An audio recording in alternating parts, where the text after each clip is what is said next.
All right. Many thanks, Oyemi Ajayi, for that background there. And joining us here in the studio for the conversation, let me make welcome Osita Okechukwu, foundation member of the APC and former Director General, Voice of Nigeria. We thank you so very much for coming. Good morning, Nigerians. All right. Also here in the studio with us is Dr. Aminu Hayatu. He is of the Department of Political Science, Bayero University, Kano. Thank you for joining us. Thank you for having me. Good morning, Nigerians. Jummai? Good morning. Let's begin. We've been having this conversation on Good Morning Nigeria since Monday, Tuesday, Wednesday. I think this is the fourth conversation on the legacy of President Muhammadu Buhari. I would like to start with you, Mr. Osita. Can you summarize the overall legacy of President Muhammadu Buhari in just a few words? You can classify his legacies, one, as a humanist who sincerely believes that the public interest is more important than his, and did all he could towards that all through his service career. That even when, a few months after resumption of office in 2015, the first thing he did was to calculate how many workers of Nigeria, both federal and state, are being owed. How many pensioners are being owed. And it came to about 1.2 trillion. He told the finance ministry, please, release accordingly.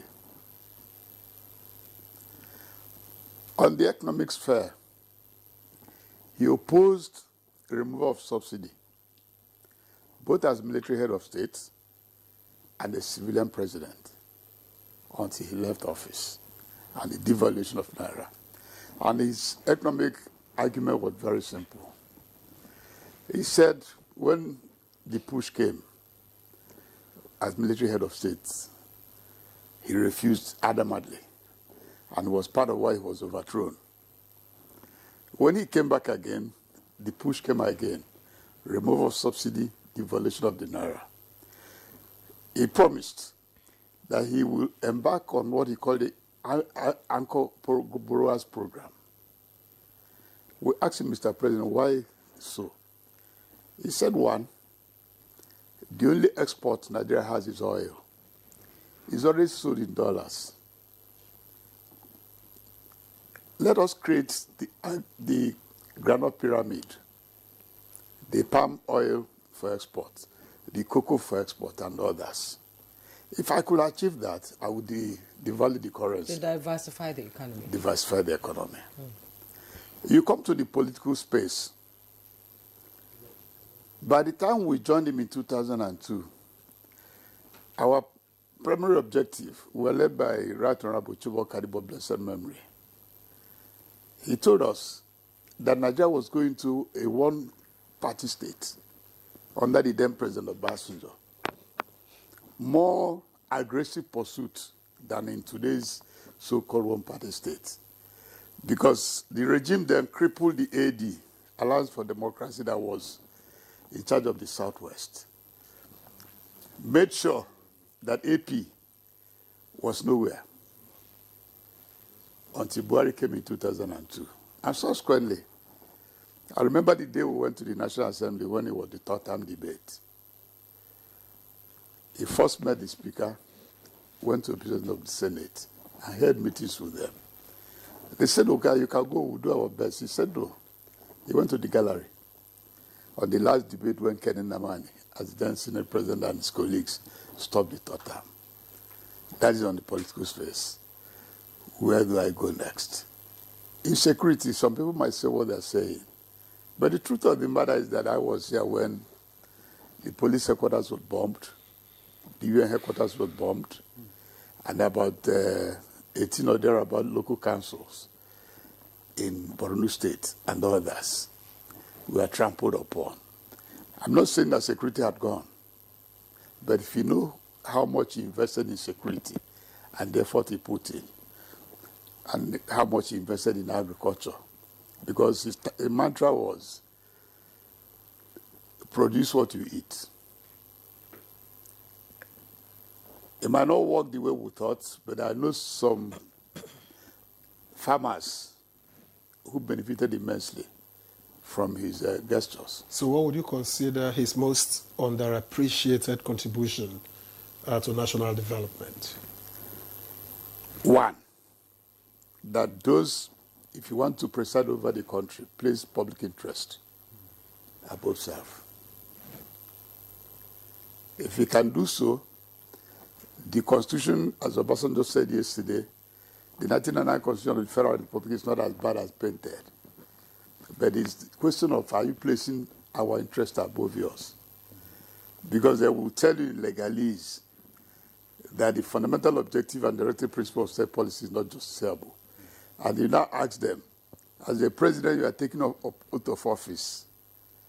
And you will, in that oath of office, he said, I will preserve the fundamental objectives and directive principles of the state policy as enunciated in this Constitution. Right. That is the social contract. Buhari believes in it. All right. Thank you very much, Mr. Okechukwu, for your opening remarks. Now, Dr. Aminu Hayatu, from an academic and analytical lens, how would you situate the former President Buhari's 8 years within the broader evolution of Nigeria's democratic leadership? Okay, thank you very much once again. I think it's important that as Nigerians, we realize that the man, former President Muhammadu Buhari, is one that you can vividly describe as a principled person. Principled in the sense that he was the military person who was very steadfast and very firm when he was the military leader of the Nigerian state. And we have seen him acted like a military man.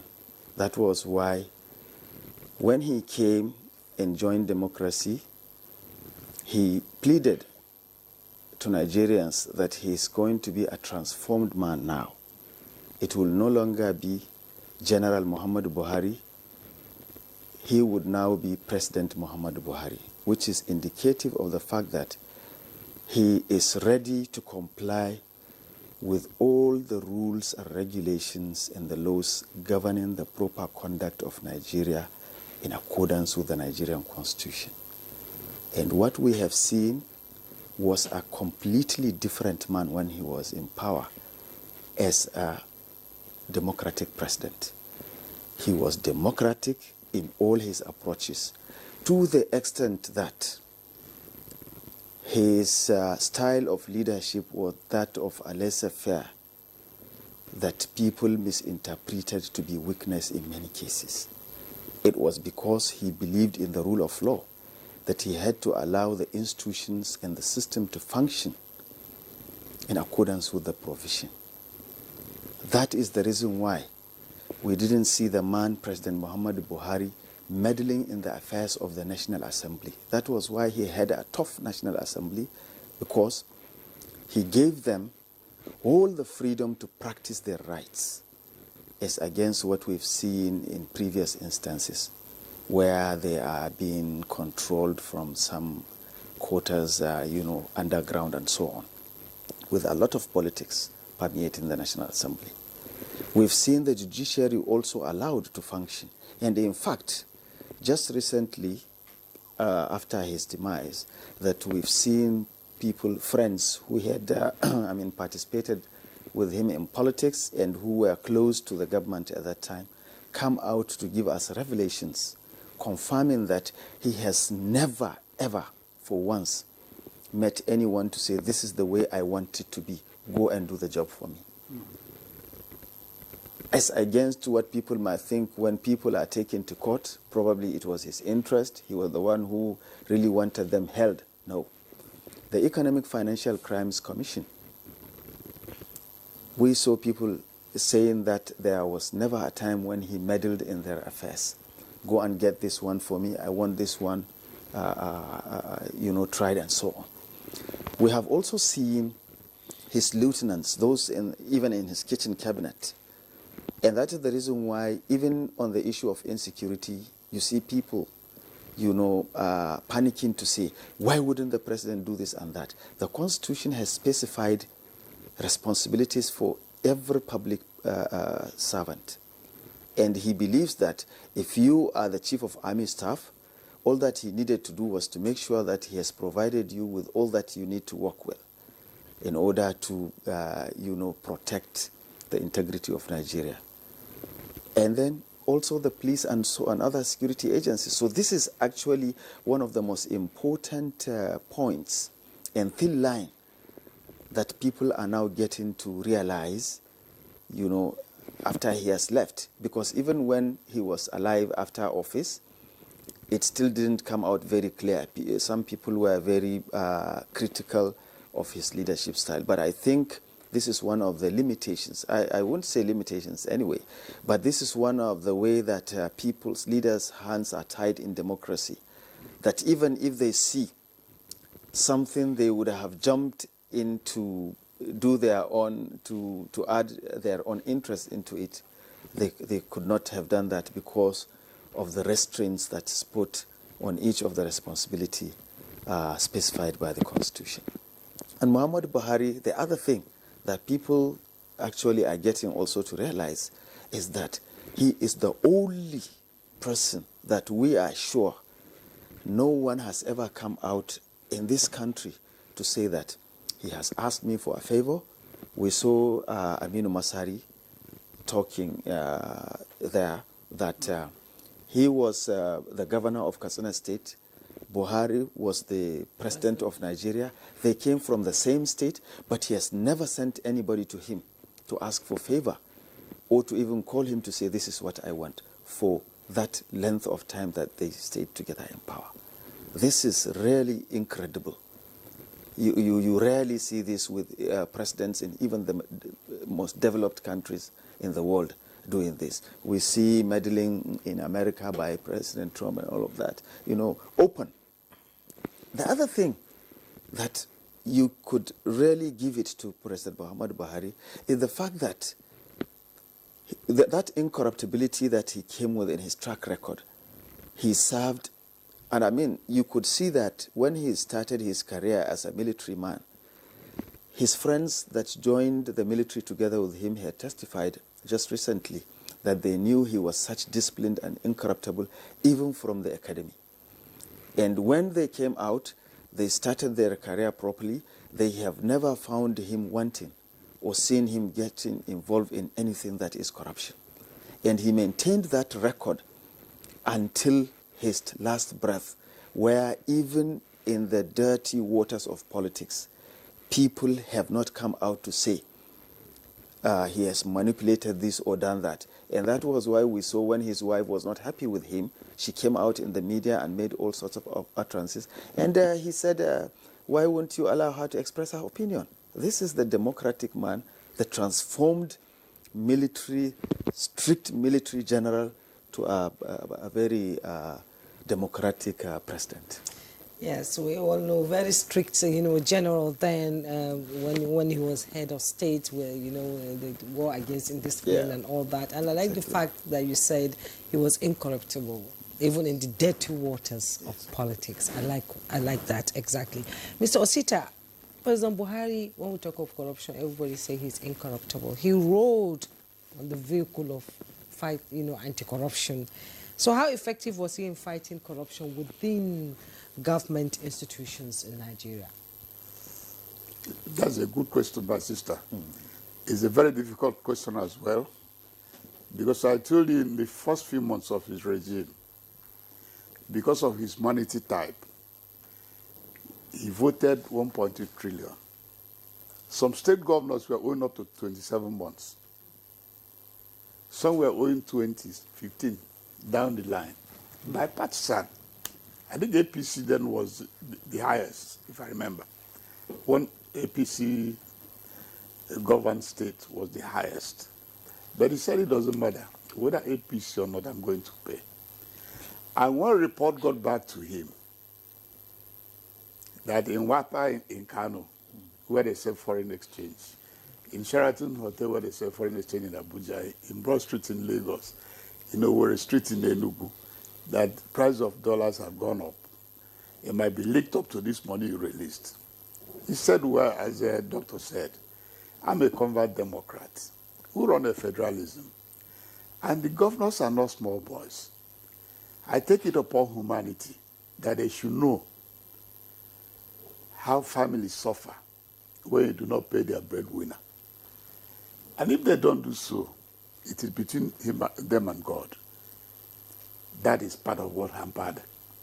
Because as he said, President Buhari was on the extreme side of delegation of powers. But people call it that is his weakness, saying, okay, people will have to pay to God if they don't do what they are supposed to do with monies agreed to them.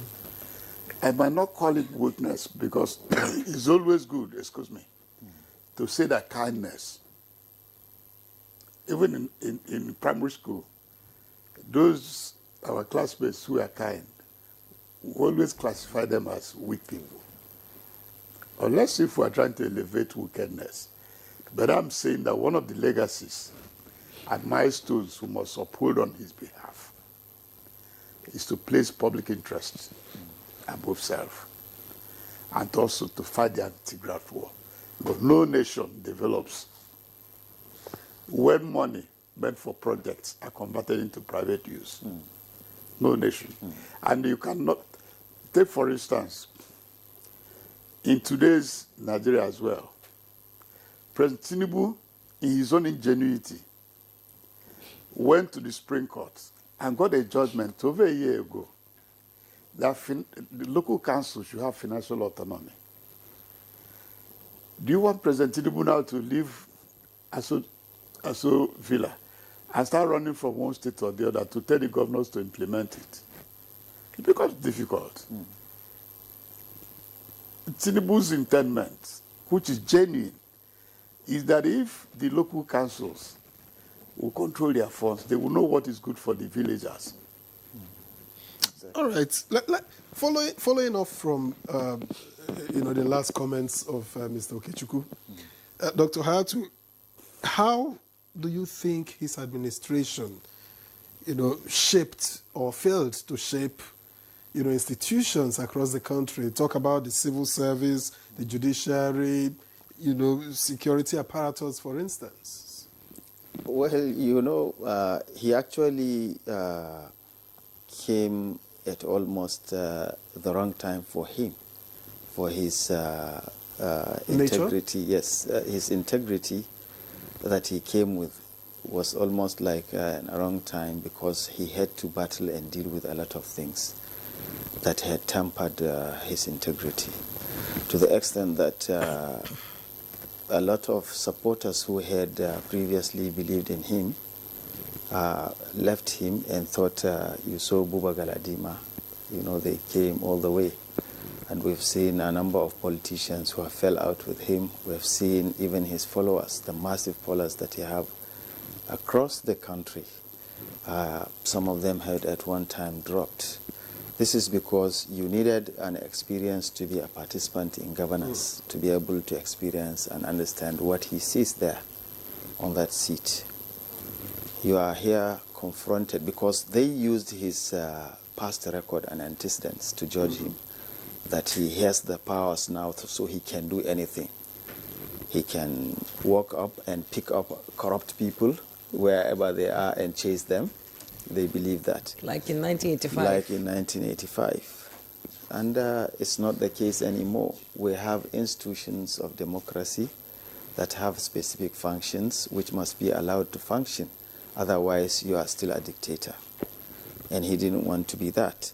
So the Constitution, for example, provided that you must draw ministers from across all the 36 states of the Federation.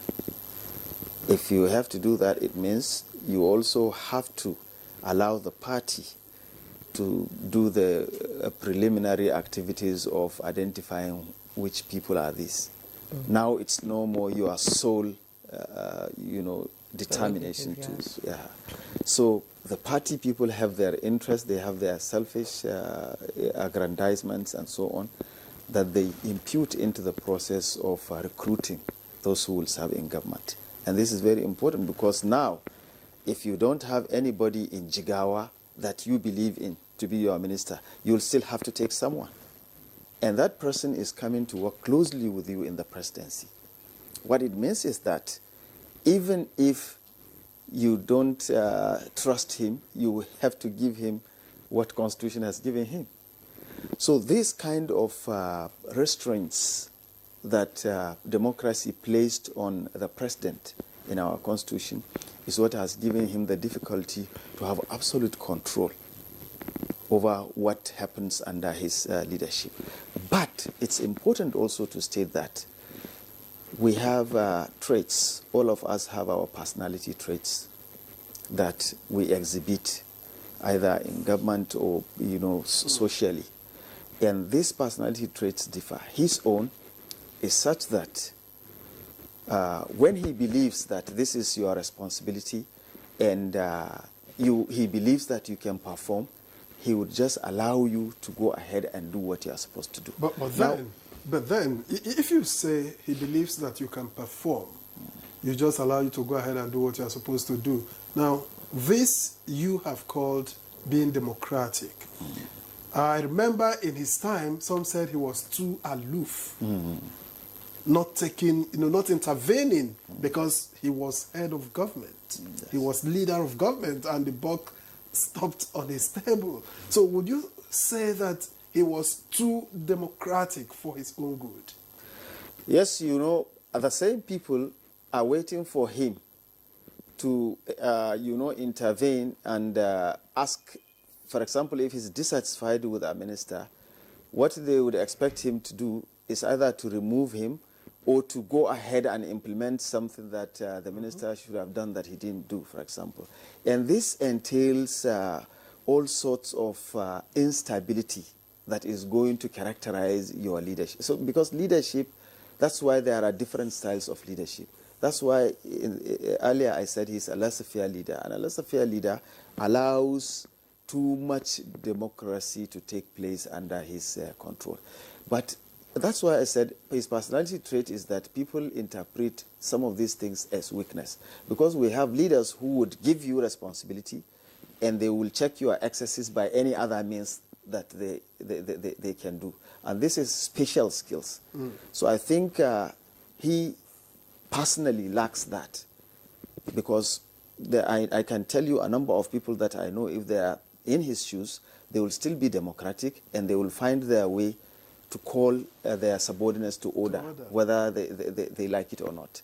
So that's part of what I see as his personality trait. Yes, his own shortcomings.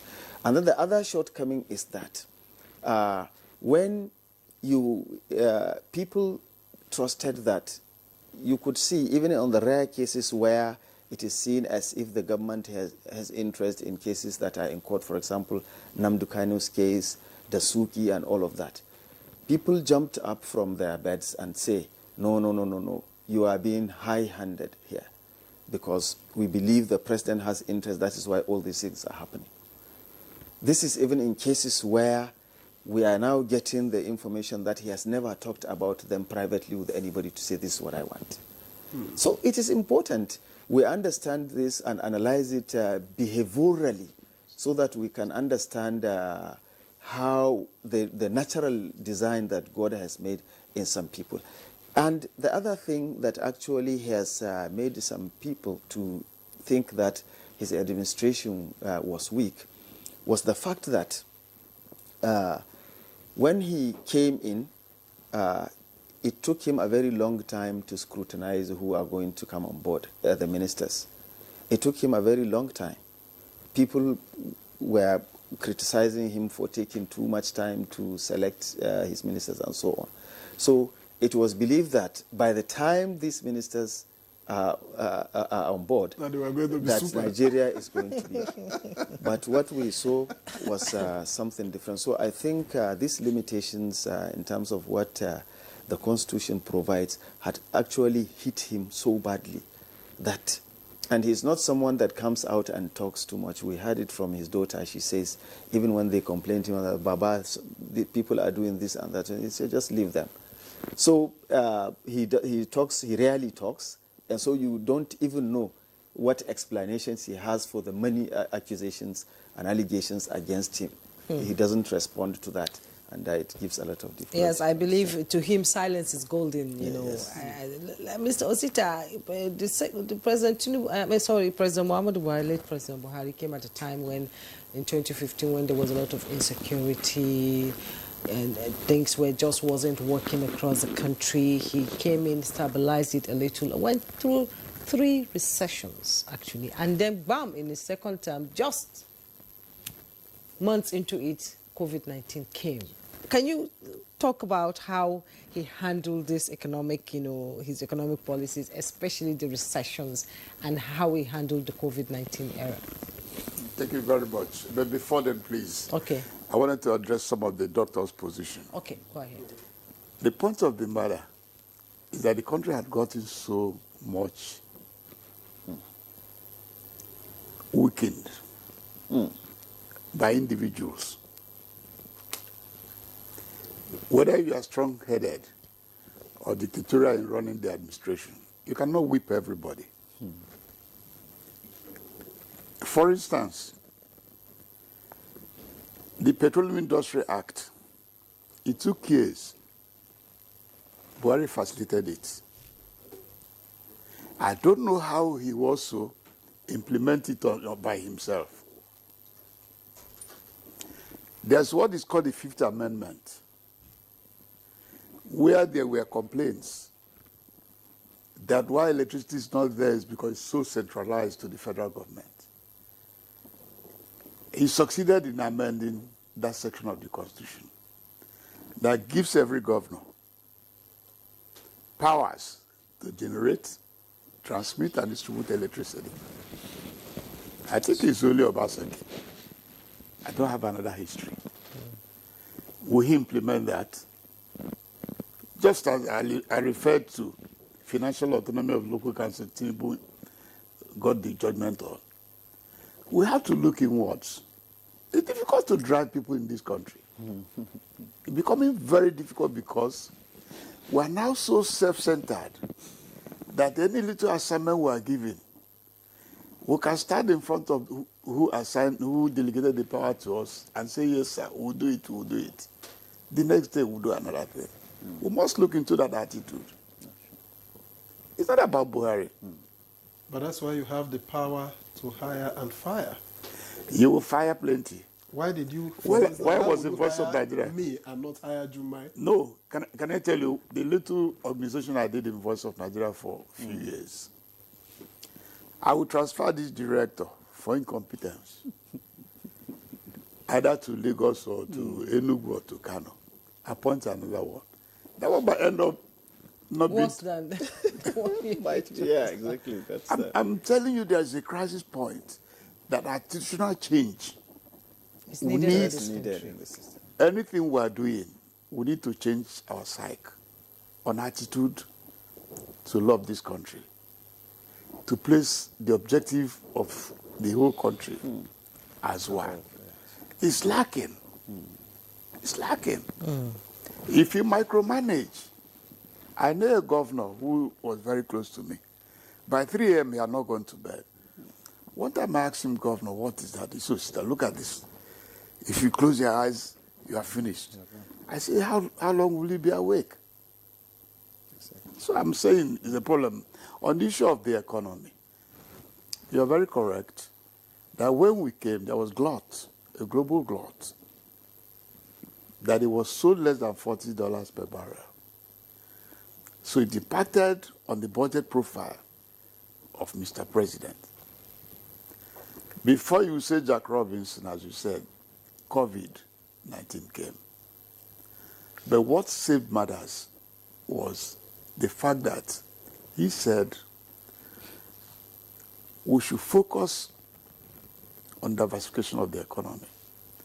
That for him, 70% of Nigerians are into agriculture.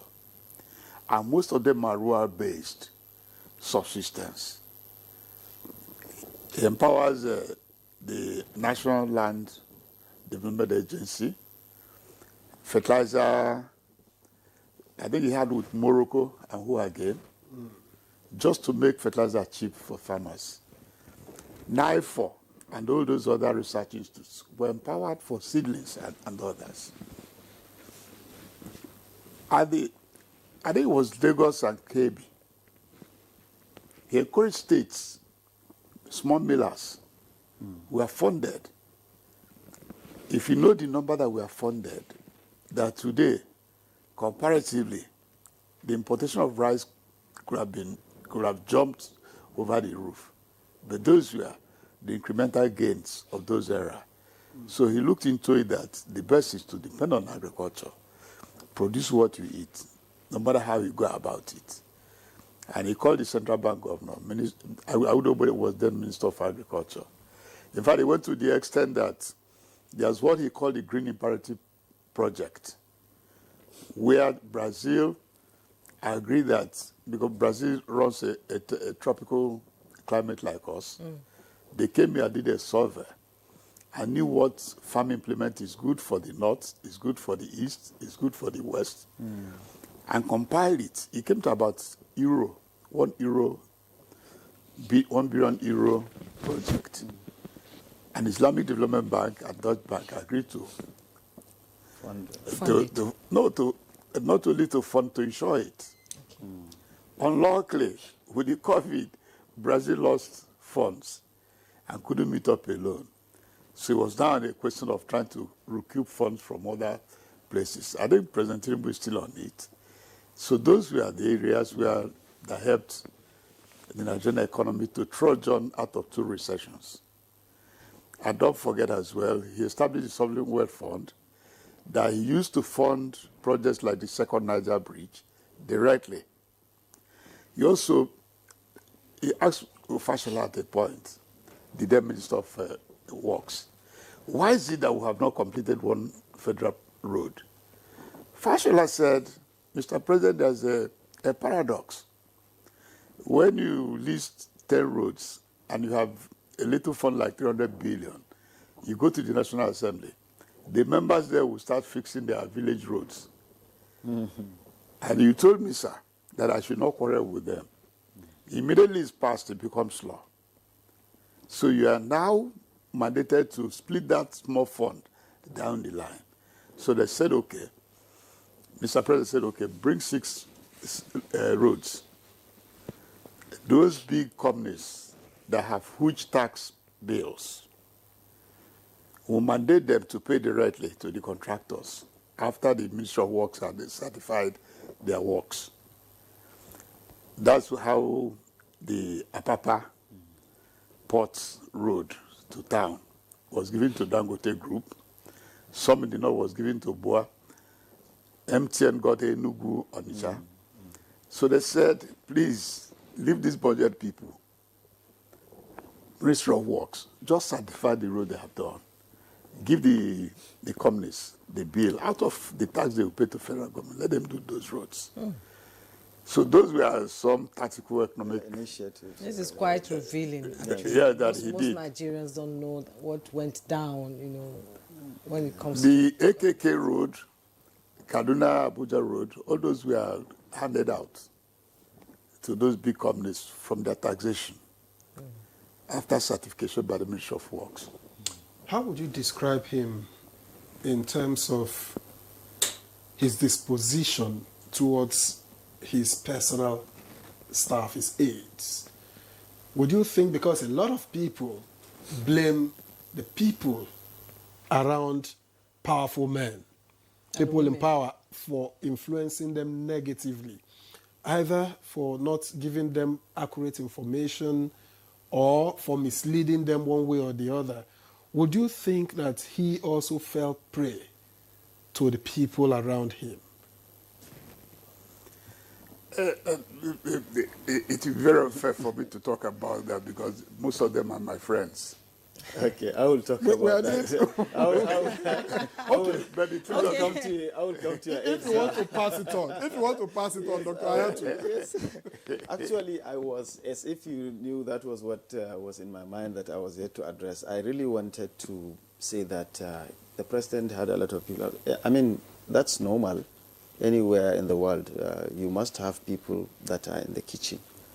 And then all of them are, in fact, your appointees. So, but the point is that whether they are, the question is whether they are patriotic themselves or not.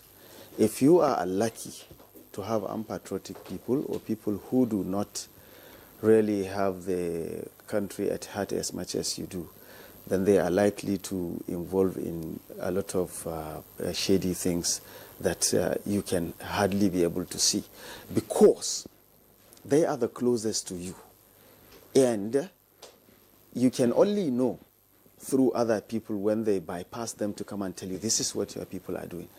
Those, the closest to you, would definitely not allow others to access you once they suspect that you will discuss something that is implicating with the president, that's incriminating. And this is what has happened almost throughout Buhari's presidency. He believed that these are people he brought close to them because he knew their antecedents and he knew they were very hardworking, honest, and they had delivered. He has trusted them. For example, a few of them actually, were very honest with him, and they were sincere. They did what they were supposed to do. I can mention the former Minister of Education from Bauchi. What do you call him? Adamu. Adamu. He was his former chief of staff at PTF. So he knew him. He knew what he could do. And Adamu, until he left office, was a very straightforward public servant, and he did what he could do. There were a few of them. But there were many of them who had actually blocked people from accessing him and showing him the mirror to see what is happening around and in the country.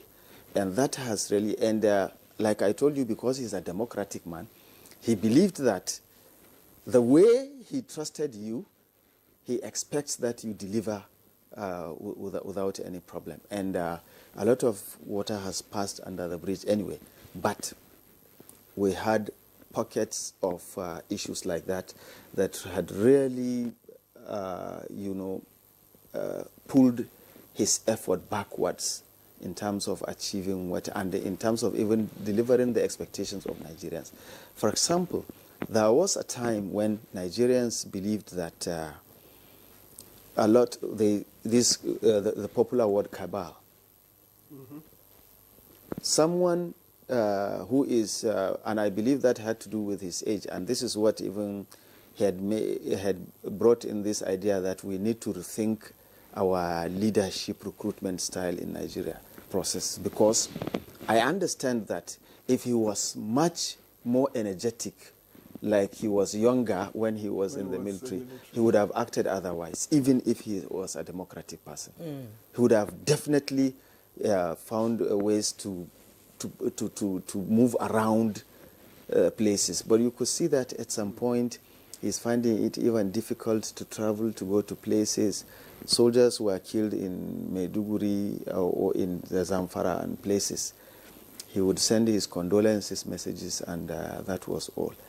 If he was more energetic than that, he would have found his way physically to places where he said it himself. Mr. President said it himself, that how I wish. This was my first comment. But would you then think that post his administration, when some expositions came about the people in his government that he trusted, would you think that he regretted? You may think that some of these things you call expositions are only expositions to Nigerians. They give him the newspaper they want him to read. Yes. They control everything around the president. The president doesn't go out to buy papers. They put the station on TV. They put the station that someone is saying the president is the best person. This is what I'm telling you, the danger of cabinet. If you are lucky, you have the best hands, and they are relatively honest. Let me say this. You could get some level of patriotism to play in your government. But President Buhari, they know him, and they read him very well.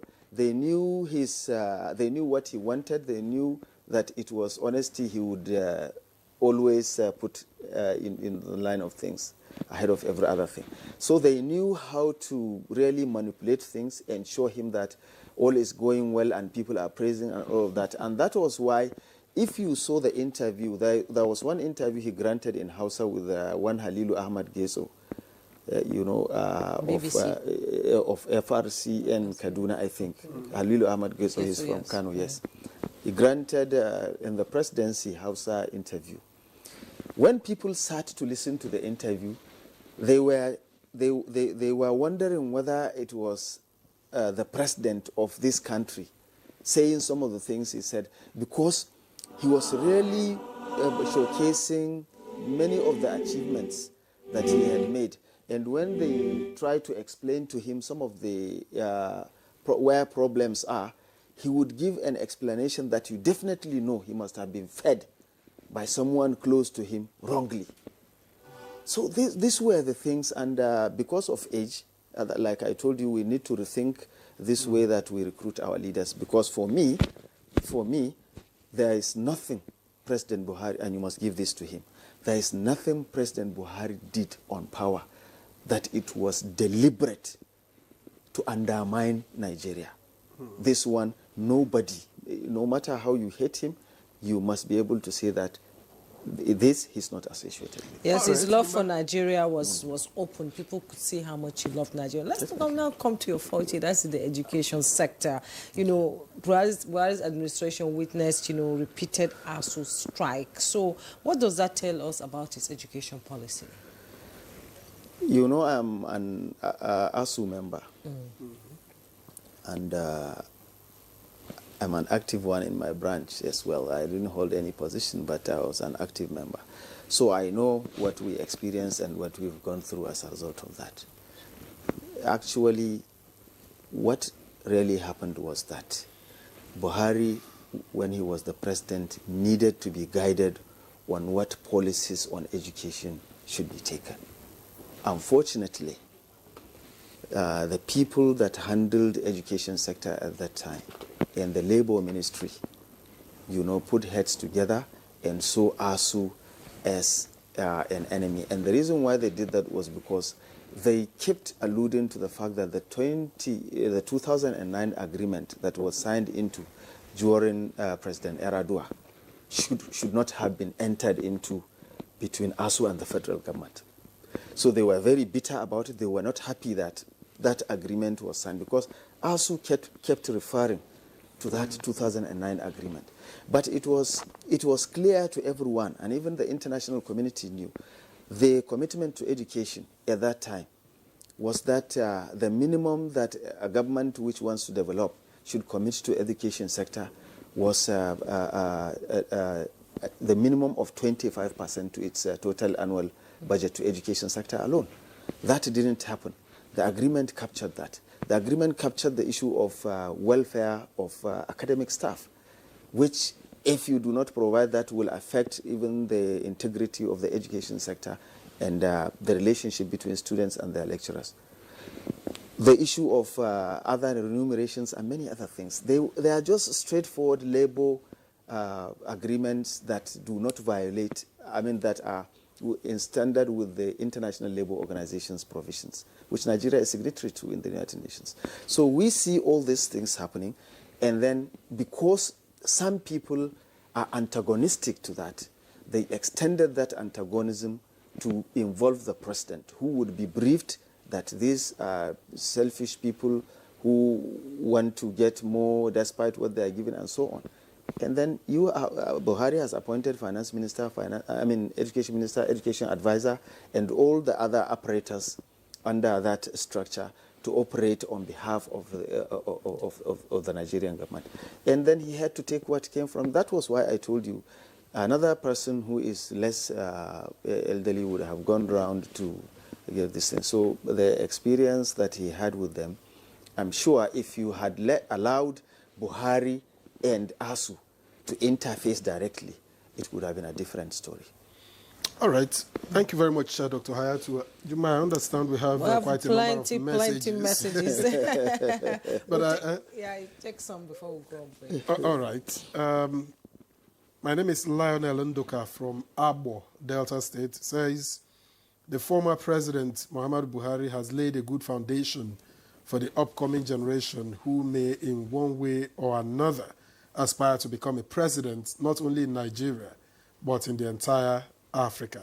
His legacy will last for generations to come, and his memory will never be wiped out of our hearts as Nigerian citizens. That's the much we'll take from this one. And another reads, the hero has gone. The president that put smiles on the faces of graduates has gone. I will not forget his impact in our lives through N-Power program. Adieu Buhari, may your soul rest in perfect peace. No name, unfortunately. And another without name. Good morning, Nigeria. The death of former President Muhammadu Buhari is painful. May his soul rest in perfect peace. Amen. And from Joy Gogwem, from just south, PMB's loss is a huge loss to the country. He did the best he could, and any Nigerian that complains is entitled to his or her opinion. We Nigerians are not disciplined. That is why when God gave us PMB, Nigerians had high expectations without putting their own personal efforts. Again, we'll end it there too long. I want to appreciate the late former president of the Federal Republic of Nigeria for introducing agriculture and reducing hunger and poverty. No name. Another reads, Baba Buhari, who was once a military head of state, who turned to become complete Democrat. He is a prototype of good breeding and a standardized human, worthy to be pointed out as a role model. That's from Saho Babao from Kantagura. And good morning, my name is Juliana Shakop from Jos Plateau State. I want to condole the entire nation and his family for his loss. May God grant his soul a peaceful rest. He has touched many people's lives. All right, and from Engineer Liu Ahmed, the lifestyle of late President Muhammadu Buhari has shaped many Nigerians positively. He was a man of integrity, an honest man and a dear friend to the poor. May Allah SWT forgive his shortcomings and grant him Al-Jannatu Fidausi. Amin. That's from Engineer Liu Ahmed. And finally, from Ben also, I looked at him as a good socialist who pursued welfare policies. This was rooted through the creation of Ministry of Humanitarian Affairs, Disaster Management and Social Development. This was to develop humanitarian policy and intervention against poverty. Jumai? I will get to read mine. You respond to the reactions coming from Nigerians, you know, since we lost former president. That he's a beautiful, humanist. yes, beautiful reactions. He's a humanist. Yes. That places public interest above self. So, can you react to that? That's what I'm saying. Nigerians are showing their love. No, they didn't show it while he was in office most of the time. No, they the did. criticism was high. You need to know, Yeah. if you were going around with us for campaigns, you see the solidarity, the amity between him and the people. Why is he called Megaskia? The question on the ground today is the 12 million votes bank he established. Who will be the manager of those banks? Nobody. As of today. The late President Shagari, when we were doing the Aminu Kano Memorial, we approached him for chairmanship. He said, yes, I'm going to.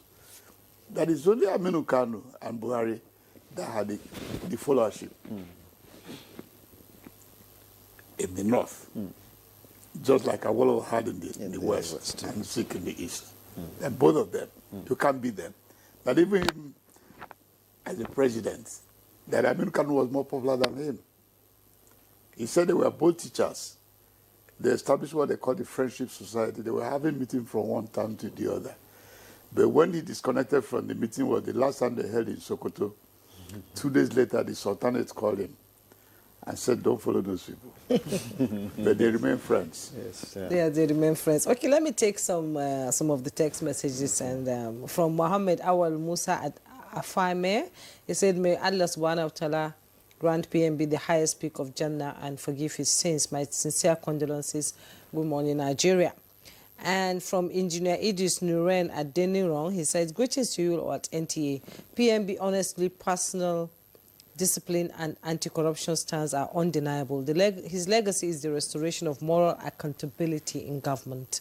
Let all political appointees know that for every opportunity given to you to serve, there must be responsibility to deliver, and for every appointment, there's accountability before mankind and God. What could be said about me and you at your death? Rest in peace, PMB.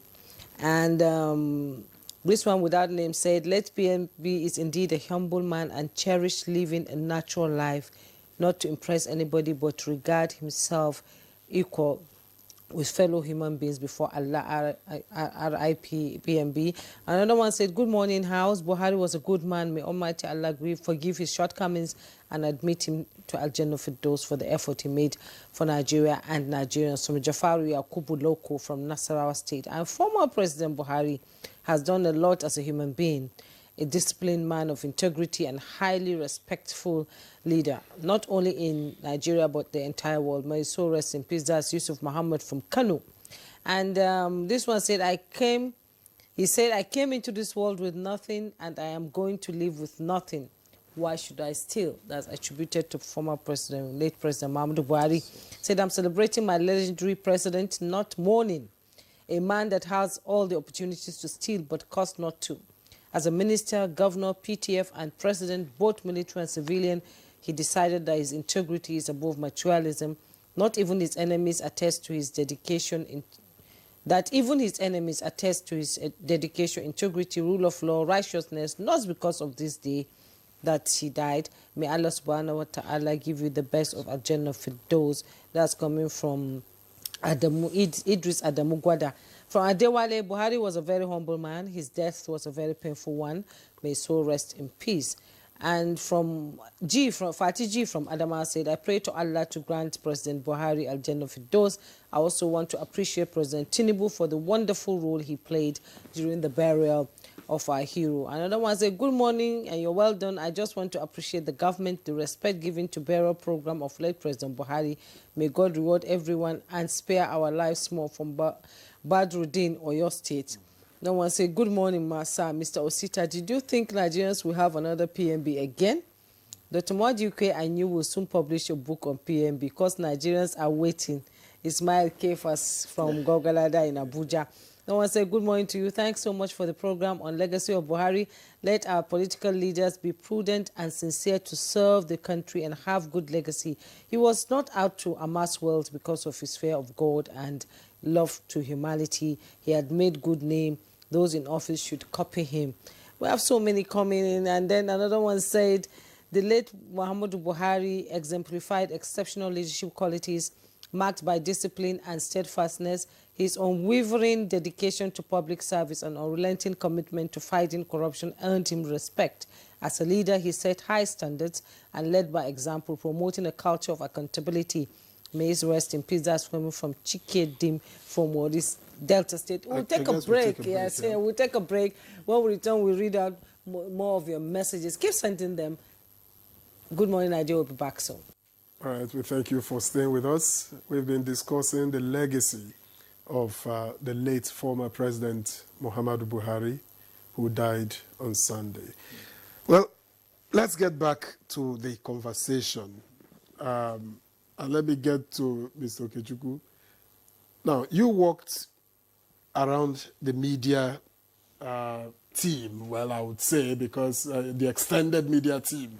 Because if you weren't personal aid, when it becomes a matter of media planning and all of that, all of you will probably pull in. I'm just wondering how you would describe his personal discipline and decision-making. A lot has been said about that, but how was his temperament in dealing with the people around him, especially in moments of national pressure? That's a good question. It's like what Doctor was saying. The link between him and any decision is the presenter. Like when the ASU issue came, unluckily for me, I wasn't around. By the time I came back, I went to him. I deliberately made the school fees of the private universities like Afe Babalola and others. I grouped it as one. I said, okay, those that go abroad. I said, sir, these classes that stopped in the Talakawa universities. He said, Mr. Do I mean that? I said, look at the fees in the private schools. This is the percentage of the number of students of Nigeria that are there. From ABU to University of Nigeria, back to Calabar, this is their own. He was shocked. He said, but they said they demanded so huge billions. I said, sir, must you pay in one day? He was so shocked. He called one of Adamu. Adamu wasn't around then. He was sick. He was in Germany. He said, sir, can you come back the next day? Before I could get to the office, the call started coming. What did you tell Mr. President? What did you tell Mr. President? So for him, if they have told him that is a bulk accumulation of debt owed to ASU, and this is where those are beloved type. Because he told me, yes, my own is abroad, I know the cost. It don't mean. I said, sir, look at the huge studentry that have been stopped from going to school for months. Well, so for him, if he paints the picture, it's like he won dinner. By that time, David West was sick, Professor David West. So he was asking me after this person, that person, that person. I said, sir, do you know the problem you have? About 4 times I had dinner here with you. We are not up to 9. And the table had 32 seats. He said, what are the 32 seats for?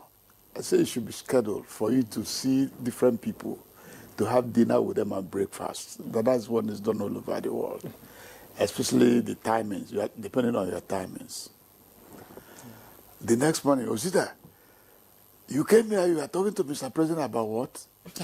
you see I said for him to see his friends and see some cadres of business cadre, clergy, both Christian, Muslim, studentry, even legislators. Sometimes it's not possible for some senators to see him. I said the senators are 109. If he's scheduled well, before the year runs out, you will meet most of them one-to-one. And then I whisper something to you. I was so excited. The next morning was that, you see, you just come here to cause confusion.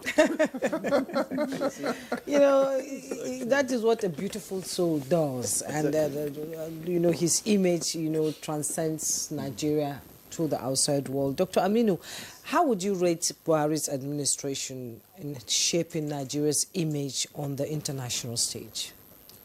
You see, that presidency you see is an illusion. Many of the people that are thinking that the president should have done this, he could have taken this measure on this issue and so on, it's just because they are not there. So even Buhari himself saw these realities when he became the president and understood what he could have not even imagined when he was not the president. You recall that he was part of this fuel subsidy issues during President Goodluck Jonathan. He was very critical of it and critical of many other measures that the government of Goodluck Jonathan took. But when he came on board, you know, people wondered why he was not able to take measures on the issues he criticized. That was because there was a disparity between the realities when you are president and what people see from outside. And I think, despite that, he was really able to. One thing you could take home about him is that he welcomed new ideas, he welcomed development programs for him to sign and include into the budget. Many of them he has approved, many of them he was briefed of their progress, but in reality, a lot of things, fishy things were happening underground. And this is what has really prevented his achievement to be even more than what we saw as president. But when you begin to count, for example, my learned colleague here said, we see a situation where in the area of agriculture, in the economy, in infrastructure, and even in education and many other sectors, he has really, moved the banners to the front as against the way he met them. And we haven't conducted any statistics or any research anyway to get the figures about to say certain percentage of development. But you could say that there was significant improvement from the way he met the country. There's a difference between when you come and meet everything is going fine, it's just to continue. In the styles of leadership, there is one that is incremental, and there is one that is rationalist comprehensive. The rationalist comprehensive one is that you have to start everything from the scratch. And that is almost what Buhari had to do. But the incremental is when Buhari has done a lot of refinements and has corrected many of the abnormalities, and then somebody comes and increases on that. So Buhari had that challenge that he had to upturn virtually everything that was going wrong when he came on board. And he did his best. He was battling with corruption. You are fighting corruption. Some of the people that are supposed to are supposed to advocate that message on your behalf are themselves corrupt. We have seen situations where he was disappointed with some of his appointees, but they would connive with some people in power, people in the EFCC and even in the judiciary, to bypass processes and not to get them tried. So many things were happening beyond his control. That was why when he left now, and when President Bola Ahmed Tinubu came on board, we saw how some of these challenges stared him in the face the moment he took up the position of leadership in this country. Yeah, the beauty of it all is he didn't interfere in the judicial matters of if his minister or anybody is arrested. He didn't interfere. Yeah, I was going to ask Dr. Dalhatu, one area that was much talked about, which was often under scrutiny, was his relationship with federal character and, regional balance. So would you say his administration managed diversity effectively, or did it, knowingly or unknowingly really deepen certain divides? You see, there's a difference between appointment as much as, the balance, where it is categorically stated that there is need for balance. Yes, or the federal cabinet, stated by the Constitution. That one you cannot tamper with. But I guess it goes beyond that. Yes, but the thing is that you cannot challenge him in the court of law to say that he has a lopsided appointment favoring one part of the country. What about morality? The reason is because that one requires him to bring on board people he believed in, people that he knows that can serve. It's not as if he has not appointed other people but of course, it depends on who fits in which position. And the critics now, what we see, for example, even in this current administration of Bola Ahmed Tinubu, he is still being criticized of the same lopsided appointments favoring certain region and so on. So in Nigeria, you hardly can be able to balance because people have their sentiments, they have the way that they expect. Unless you appoint them, you are not going to ever be right. And this is the problem we have. Where you can challenge him is to say that the Constitution has provided that he must appoint people he must appoint into certain positions people from so place, but he never did that. And in terms of the spread of ministers and so on, he allowed that to flourish. And you could see that that is the reason why you would really agree with him that he now has the option to bring from wherever people that have served. And even at that, at some point, when the appointments were made, and don't forget, when a president comes from a particular side of the country, he must have enjoyed large followership from there, and people who have actually worked for him, very closely, and people who he knew, compared to other, sides of the country where he may have known fewer people. So in terms of also bringing into government those who will serve, you will see the reflection of that familiarity, playing out. And it's not only with President Buhari, it is with any president, if you look at it. Even President Jonathan was accused of that. Yes. Even President Tinubu is exactly. accused of So that. this is something that I think is the reality of Nigeria. But what we must call on whoever is leading the people in this country is that they must take into consideration the diversity and pluralism of the country, in appointments and in other involvements that concern. Okay, Mr. Osita, let's talk about the elephant in the room. Towards the tail end of President Buhari's tenure, or second-term tenure, the issue of the new Naira notes came up, and most Nigerians felt at that time that it was not handled the way it should have been. Nigerians went through a lot to exchange money, get money and all that. And so a lot of people made money out of that predicament. So what's your thoughts on that? Thank you, my sister. It's like what the doctor was saying. The day we should know that Jumai did not tell God where she was born, the family she was born. Because if Jumai was born in Enugu where I was born, you could have been a Christian. Yeah, sure. You could have been a Muslim. I'm a Catholic because I was born in a Catholic household. Yeah, sure. So is doctor. So when we learn that, we'll do better. In that transaction, the economic design for that transaction might be pragmatic, might be genuine, but it was not pragmatically done. And the timing was also very wrong.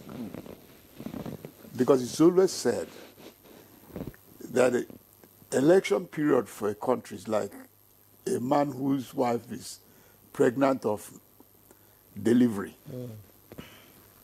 That unless the man is a cruel person, he manages the wife better at that period of her pregnancy so that she could deliver safely. Election was like pregnancy that was about to be delivered, so it was wrongly timed. The design might be genuine, but it wasn't rational. Yes. The delivery wasn't rational, it wasn't pragmatic. That's all I could say about that. And what's the legacy? Okay, please yes, chip in. just in line with what he said, people were pushed to the limit in this country. I think in the whole of my life, I'm quite younger, so I don't know whether they have experienced something like that, but in the whole of my life, that was the time I experienced that all Nigerians are pushed to the limit. You don't have, the network was bad. Even if you go to the ATM, the POS, they will be telling you that network is not working. The cash was not available. The banks were not offering the cash. So where do you go to? I was told a story of one woman who came all the way from Nasarawa to get money here in Abuja because her daughter was dead sick.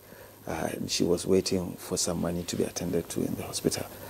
On her way reaching Abuja, she was about to give the money when she was called that she should not withdraw again, that the daughter had passed. All this happened under that circumstance.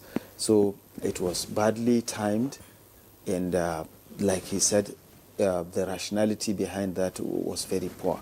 It was not designed in such a way that it had taken into consideration the demands and aspirations of Nigerians at that particular time and the concerns.